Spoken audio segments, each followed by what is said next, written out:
আচ্ছা, আমার যে হোম বেকার বন্ধুরা আছো, তোমাদের সাথে কি এই ভুলটা কোনোদিনও হয়েছে? যেমন এই কেকটা বানাতে গিয়ে আমার সাথে এত বড় একটা ভুল হয়ে গেছে, আমি বুঝতেই পারিনি।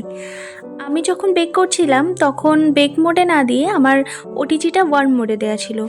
আর ওয়ার্ম মোডেই প্রায় হাফ কেকটা বেক হয়েছে। এইবার যখন আমি কেকটা আবার অন করতে যাই ওটিজিটা, তখন দেখছি যে কেকটা ওয়ার্ম মোডে বেক হচ্ছে। মানে বুঝতে পারছো কি অবস্থা?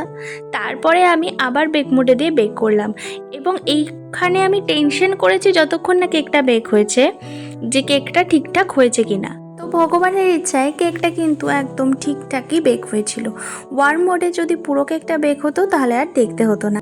এরকম ভুল আমার আরও অনেকবারই হয়েছে, শুধু ওয়ার্ম মোডে বেক করা নিয়ে নয়, আরও অনেক ভুল তোমাদের সাথে মাঝে মাঝে শেয়ার করব।